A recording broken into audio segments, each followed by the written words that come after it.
सूरज सा चमके हम स्कूल चले हम।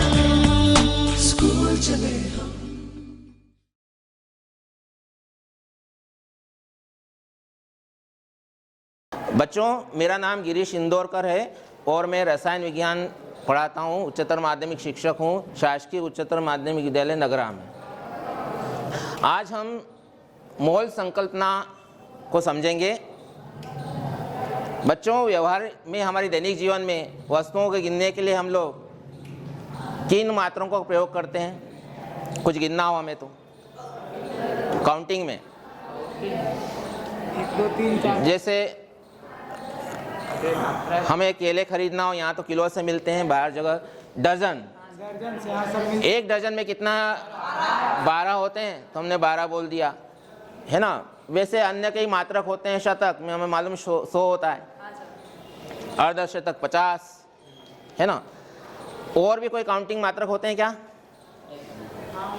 वजन के लिए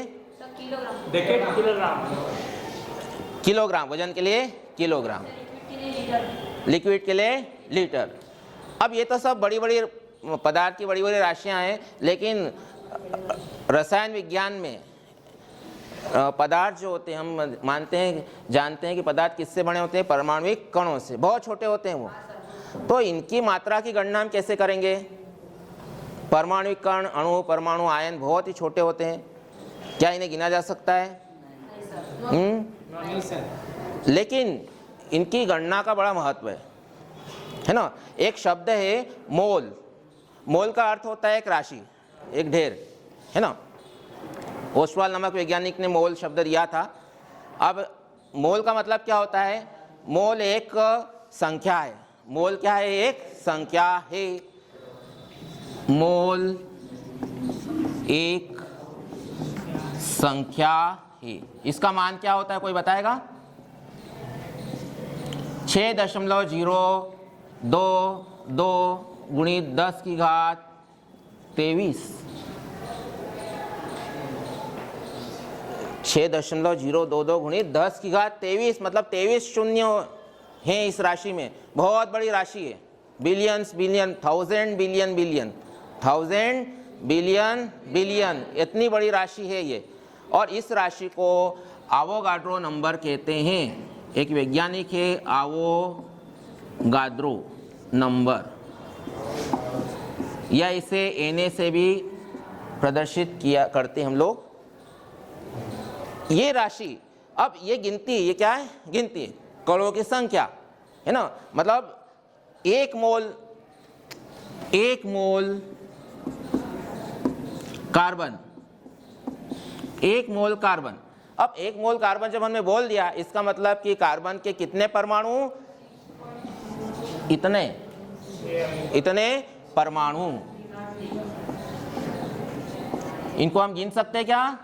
कभी नहीं गिन सकते, कभी भी नहीं गिन सकते। लेकिन ये मैजिक नंबर है। 1 मोल, कोई सा भी हम ले लें, 1 मोल हम ले लें, 1 मोल हीलियम का सूत्र, वो भी कितना होगा? आवोगाड्रो के नंबर के बराबर। यहाँ ए क्या है? आवोगाड्रो, एन मतलब नंबर, वो भी होगा आवोगाड्रो के नंबर के बराबर। या हम इसको आणविक कण के रूप में भी ले सकते हैं। 1 मोल O2 गैस, तो अणुओं की संख्या कितनी होगी? उतनी आवोगाड्रो संख्या के बराबर, क्योंकि 1 मोल का मतलब ही होता है इतनी ही संख्या। तो 1 मोल H2 गैस मतलब Na, वही पूरी बड़ी संख्या, है ना। इतने सारे अणु। अब यहाँ परमाणु जब हम क्या लिखेंगे? अणु, Na अणु है मैजिक नंबर। अब इसका द्रव्यमान से भी संबंध है, इस संकल्पना का द्रव्यमान से भी संबंध है, क्योंकि 1 मोल कार्बन का मतलब होता है, अब कार्बन का परमाणु भार क्या होता है?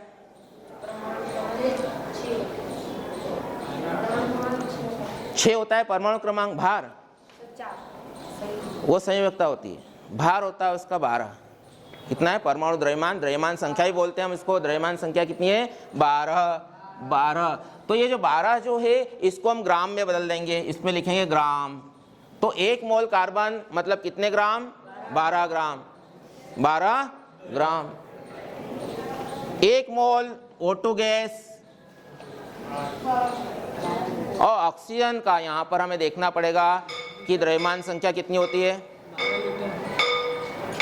द्रव्यमान जैसे हमने कार्बन का लिया 12 तो 12 ग्राम में बदल दिए। ऑक्सीजन गैस, एक ऑक्सीजन का द्रव्यमान कितना होता है?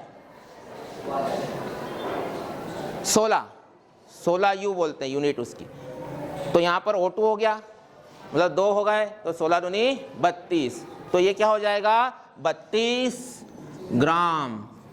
मतलब 32 ग्राम 1 मोल O2 गैस का वजन होता है, द्रव्यमान होता है। द्रव्यमान बोलना अधिक सही होगा। 32 ग्राम O2 मतलब 1 मोल। अब यहाँ संख्या भी बता सकते हैं हम कि आवोगाड्रो संख्या के बराबर है ना। मतलब कि 32 ग्राम में ऑक्सीजन गैस के कितने परमाणु होंगे? आवोगाड्रो संख्या के बराबर, है ना। मज़ेदार चीज़, मतलब ग्राम में भी हम ले रहे हैं, हमें संख्या भी बता रहे हैं, हम सब बता रहे हैं, हमें पूरी जानकारी हो गई कि हमने 32 ग्राम ले ली ऑक्सीजन गैस। अब वो कितनी लेंगे? ऑक्सीजन गैस तो किसी गुब्बारे में लेनी पड़ेगी अपने को। तो इसका आयतन से भी संबंध है, मोल का आयतन से भी संबंध है। कैसे है? 1 मोल O2 गैस का आयतन STP पर मतलब स्टैंडर्ड टेम्परेचर प्रेशर पर 22.4 लीटर होता है। मतलब हमने 32 ग्राम ऑक्सीजन गैस तोल ली, STP मतलब स्टैंडर्ड टेम्परेचर 0 डिग्री सेल्सियस पर, और ये प्रेशर वायुमंडलीय दाब पर हमने इसको तोला, तो उसका आयतन कितना होगा? फिक्स होगा 22.4 लीटर। यानी कि हम मोल से किसी गैस का आयतन भी बता सकते हैं, उसका द्रव्यमान भी बता सकते हैं, और उसमें अणुओं की संख्या भी बता सकते हैं। तीन चीजें हो गई, तीन चीजें हो गई। ठीक है। और समझने के लिए हम हाइड्रोजन गैस ले लेते हैं। यहाँ क्या ले लें हम इसकी जगह? Simple hydrogen gas H2। ठीक है। यहाँ क्या लिखेंगे हम लोग? इसका आणविक द्रव्यमान लेना पड़ेगा। H2 का आणविक द्रव्यमान कितना होगा? 1 H का कितना होता है? 1 कितना होता है? 1 U। तो 2 का कितना होगा? 2। तो हम यहाँ क्या लिखेंगे? 2 ग्राम। मतलब 1 मोल H2 का द्रव्यमान कितना हो गया? 2 ग्राम। अणुओं की संख्या आवोगाड्रो संख्या के बराबर, और उसका आयतन कितना होगा? 22.4 लीटर, है ना। एक और उदाहरण ले हम लोग। नाइट्रोजन गैस वायुमंडल में सबसे ज़्यादा यही गैस पाई जाती है। तो उसका सूत्र क्या होगा? ये तो तत्व हो गया। नाइट्रोजन गैस का सूत्र N2 है ना। अब इसका हमने निकालना है द्रव्यमान, आणविक द्रव्यमान कितना होगा? नाइट्रोजन का होता है 14, कितना होता है?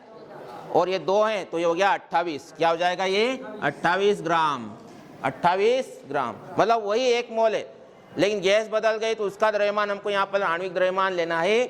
और अणुओं की संख्या कितनी होगी? वही आवोगाड्रो के संख्या के बराबर। और यहाँ पर सेम इसका आयतन कितना होगा? वही 22.4। यानी कि किसी गैस के 1 मोल का STP पर आयतन कितना होता है? हमेशा 22.4 लीटर। और उसमें अणुओं की संख्या कितनी होगी? आवोगाड्रो संख्या के बराबर 6.022 × 10⁻23 अणु। ठीक है। आपको समझ में आ गया मोल कॉन्सेप्ट, है ना। ठीक है। Okay, thank you.